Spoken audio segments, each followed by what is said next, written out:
মহিলাদের দুটি খারাপ গুণের কারণে, দুটি দোষের কারণে তারা জাহান্নামে সবচেয়ে বেশি যাবে বা বেশি যায়। এর ভিতরে একটা হলো তারা তুকফিরনাল লানা ও তাকফুরনাল আশির।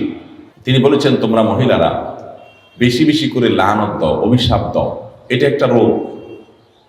কথায় কথায় এটা পুরুষের মধ্যেও আছে এই রোগ, কিন্তু নারীদের মধ্যে স্পেশালি বিশেষভাবে এই দোষটা অনেক বেশি, যে কথায় কথায় লানত দেওয়া, চট করে রাগ হয়ে স্বামীকে, বাবাকে, সন্তানকে, ছেলে মেয়েকে, সংসারকে, এটাকে সেটাকে অভিশাপ দেওয়া, বদদোয়া করা, গজব দেওয়া, ঠাডা দেওয়া, এরকম খারাপ উক্তিগুলা, অভিশাপগুলা বেশি বেশি দেওয়া, এটা জাহান্নামে যাওয়ার কারণ। আর আরেকটা হলো তাকফুরনাল আশির, স্বামীর নাশকরি করা। পুরুষদের মধ্যেও এই রোগ আছে। পুরুষও নাশকরি করলে তার ঠিকানা জাহান্নাম হবে, এতে কোনো সন্দেহ নাই। অনেক পুরুষ আছে যে তার মহিলা, তার স্ত্রীর সাথে তার সম্পর্ক ভালো, স্ত্রী সব দিক থেকে ভালো, একদিন একটু উল্টাপাল্টা হলে সে সাথে সাথে সারা বছরের সকল অবদানকে অস্বীকার করে। সারা বছর বেচারি যে ভালো ছিল এটা আর স্বীকার করে না। একদিন তরকারিটা খারাপ হলে আর 10 দিন যে ভালো হয়েছে ওটার কথা সে ভুলে যায়। এরকম নিমক হারাম পুরুষও আছে। কিন্তু নবী করিম সাল্লাল্লাহু আলাইহি ওয়াসাল্লাম এই হাদিস থেকে বোঝা যায় যে আমাদের মা বোনদের মধ্যে এই রোগটা তুলনামূলকভাবে বেশি, যে তারা পুরুষদের বিশেষ করে তার স্বামীদের তারা নেয়ামতকে অস্বীকার করে ফেলে খুব তাড়াতাড়ি। আর এটি তাদের জাহান্নামে যাওয়ার অন্যতম কারণ। এই জন্য আমাদের মা বোনদের জন্য এই দুটি অ্যালার্মিং পয়েন্ট, যে আসুন আমরা কোনো অবস্থাতে আমাদের সন্তানরা, আমাদের স্বামী, আমাদের মা বাবা, সংসার বা অন্য কোনো কিছুকে আমরা গালিগালাজ করা, বদদোয়া দেওয়া, ঠাডা দেওয়া, আপনার অভিশাপ করা, আল্লাহর লানতের কথা বলা, এগুলো আমরা কখনো করবো না। এরপরে সাবধান থাকবো। আর দ্বিতীয়ত হলো আল্লাহ তাআলা স্বামীর সংসারে যতটুকু আপনাকে নেয়ামত দিয়েছেন এতটুকুর জন্য আল্লাহ শুকর আদায় করবেন, নাশকরি করবেন না। জীবনে তোমার সংসারে এসে কি পাইলাম? কিছুই পাইলাম না, আমার পুরো জীবন শেষ হয়ে গেছে, অথচ আমি তোমার সংসারে সুখের দেখাই পাইলাম না, এরকম কোনো কথা আমাদের মা বোনরা আমরা বলবো না। বরং আল্লাহ তাআলা আমাকে যে অবস্থায় রেখেছেন সে অবস্থা আমরা শুকর আদায় করবো। অনেক নারী, অনেক মহিলারা আমাদের কাছে আসেন, আমাদের মা বোনরা, আপনারা যারা আজকে আমার কথা শুনছেন, আপনাদেরও মনের ভিতরে অনেক অভিযোগ আছে, আমি জানি। আপনাদের প্রশ্নগুলো পড়লে বোঝা যায় কত কষ্ট আপনাদের। আমরা সেটা স্বীকার করি যে আপনাদের অনেক কষ্ট আছে। সেজন্য সকল মাহফিলে, সকল আলোচনায় আমরা পুরুষদেরকে আল্লাহর ভয় দেই, পুরুষদেরকে সতর্ক করি, পুরুষদেরকে জাহান্নাম থেকে বাঁচার জন্য আহ্বান করি, পুরুষদেরকে মহিলাদের অধিকার করে সচেতন করার জন্য আমরা সর্বদা সোচ্চার সবসময় কথা বলার চেষ্টা করি।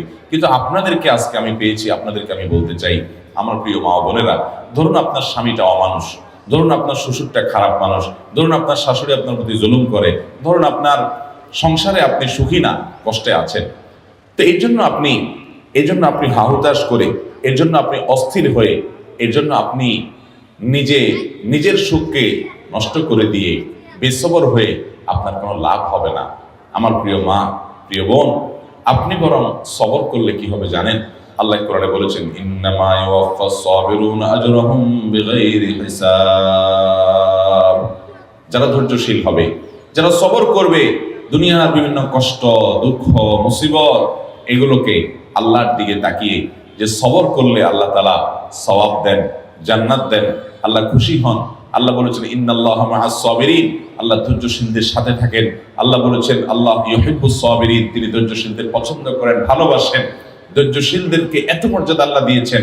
আল্লাহর কাছ থেকে সওয়াবের আশায় যারা একটু ধৈর্য ধারণ করে, সবর করে, হজম করে নেয়, ঢোক গিলে নেয়, নিয়ন্ত্রণ করে নেয়, মেনে নেয়, মানায় নেয় নিজেকে, এই মানুষগুলো, তাদের সম্পর্কে আল্লাহ বলেছেন, ইন্নামা ইউওয়াফাস সাবিরুনা আজরাহুম বিগাইরি হিসাব।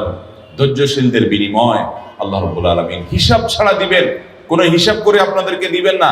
যখন আপনি ধৈর্যশীল হবেন, যখন আপনি সবরকারী হবেন, আল্লাহ তাআলা আপনাকে ডাইরেক্ট দিয়ে দিবেন, কোনো হিসাব নিকাশ করে দিবেন না। আল্লাহর কাছ থেকে হিসাব নিকাশ করে জান্নাতে যাওয়া এত সোজা কাজ না। আল্লাহ যদি বিনা হিসাবে কাউকে জান্নাতে দেয় তাহলে সেটা সহজ। আর বিনা হিসাবে জান্নাতে যাওয়া, এই সৌভাগ্য অর্জন হবে সবরকারীদের, ধৈর্যশীলদের। আমার প্রিয় মা ও বোন, আপনার স্বামীটা অমানুষ, আপনার প্রতি জুলুম করে, আপনাকে গালিগালাজ করে, আপনার বাপমা তুলি কথা বলে, আপনাকে কষ্ট দেয়, আপনার বাপমার দিকে তাকায় না, শুধু নিজেরটাই বুঝে জুলুম অবিচার করে, হয়তো পরকিয়া করে, হয়তো সে অমানুষ, হয়তো সে খারাপ মানুষ, হয়তো সে আপনার কোনো হক আদায় করে না, হয়তো সে বন্ধু বান্ধব নিয়ে আড্ডা মারে, হয়তো সে সংসারের দিকে তাকায় না, হয়তো তার আরো অনেক দোষ আছে, হয়তো আপনার শ্বশুর বাড়িতে আপনার ননদ দ্বারা আপনি কষ্ট পান, আপনার দেবর জুলুম করে, আপনার শ্বশুর অত্যাচার করে, শাশুড়ি বকাঝকা করে, যৌতুকের জন্য চাপ দেয়, নানান কারণে আপনার মনে কষ্ট আছে। আপনি অবশ্যই সেই কষ্ট দূরের জন্য যথাযথ নিয়মে চেষ্টা চালাবেন, মুরব্বীদের মাধ্যমে চেষ্টা চালাবেন, নিজে চেষ্টা চালাবেন, আল্লাহর কাছে দোয়া করবেন তাদেরকে হেদায়েত দেওয়ার জন্য। যদি সীমা লঙ্ঘন তারা করে ফেলে, অবিচার সীমা ছাড়া চলে যায়, তাহলে আপনি অবশ্যই বিচারের ব্যবস্থাও করতে পারেন। 30 বছর জুলুম সহ্য করেছেন, 40 বছর সাংসারিক জীবনে জুলুম সহ্য করেছেন। এই তো আমার কাছে এমন নারীও এসেছেন, এসে মনের দুঃখে ফোনে এক ভদ্র মহিলা আমাকে বললেন যে হুজুর, মানুষের জীবনে দুঃখ থাকে একদিকে, আমাকে আল্লাহ সব দিক থেকে দুঃখের মধ্যে রেখেছেন, পরীক্ষার মধ্যে ফেলেছেন। কিভাবে? বললেন যে বাবার বাড়িতে কোনো ঠিকানা নাই যাওয়ার, এবং সেখানে থাকার কোনো ব্যবস্থা সুযোগ আমার নাই। স্বামী আমার অমানুষ যত রকম হতে পারে, পরকিয়া শুধু করে না, আমার ঘরে অন্য মেয়েদেরকে নিয়ে তাদের সাথে হারাম সম্পর্ক করে। একজন নারীর জন্য এটা কত বড় বেদনা! শুধু আমার ঘরে না, আমার কক্ষ থেকে আমাকে বের করে দিয়ে সেখানে সেটা দখল করে সে। এটা যে একজন মহিলার জন্য কত কষ্টের হুজুর, সেটা আপনাকে বলে বোঝানো যাবে না। এরপরে বললেন যে আচ্ছা ভালো, স্বামীটা খারাপ গেল, আমি সবর করলাম, আমার ছেলে মেয়ে বড় হয়েছে। দুঃখের বিষয় হলো সেগুলো অমানুষ, একটা আমাকে দেখতে পায় না, আমার গহনাগুলো নিয়ে চুরি করে বিক্রি করে ফেলে।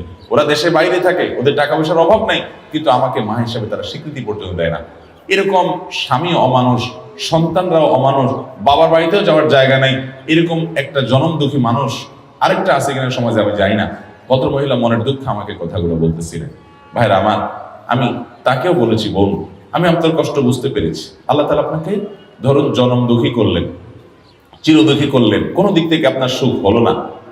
এরপরও আপনি যদি এইভাবে চিন্তা করেন যে আমার সকল দুঃখের বিনিময়, সারা জীবনের দুঃখের বিনিময় আল্লাহ তাআলা যদি আমাকে জান্নাতটা দিয়ে দেন, এটা থেকে লস প্রজেক্ট হবে ব্যবসা নাকি লাভের হবে? কেমনে লাভের হবে বলেন তো? কারণ আমি কষ্ট করেছি 30 বছর বা 40 বছর, এর বেশি তো না। একজন মহিলা বিয়ে হওয়ার পরে কত বছর বাঁচে? 40 বছর, 30 বছর, 50 বছর, এর বেশি তো বাঁচে না সাধারণত আমাদের দেশে গড়াই যায়। তাহলে 30-40 বছর আপনি কষ্ট করলেন, সব ধরনের জুলুম সহ্য করলেন, এর বিনিময়ে আপনি জান্নাত পেলেন কয়শো বছরের জন্য? অনন্তকালের জন্য, অসীম কালের জন্য। মৃত্যু আর কখনো আসবে। তাহলে 30-40 বছরের কষ্টের বিনিময়ে যদি অনন্তকালের চিরসুখ পাওয়া যায়, লাভ হলো না লস হলো? অতএব সবর করতে হবে, ধৈর্য ধারণ করতে হবে। ধৈর্যশীলদেরকে আল্লাহ তাআলা তাদেরকে বিনা হিসাবে দিবেন পুরস্কার, বিনিময় বিনা হিসাবে জান্নাত দিবেন। অতএব আমরা সবর করবো তো ইনশাআল্লাহ। আল্লাহ আমাদের মা বোনদেরকে সবর করার তৌফিক দান করুন।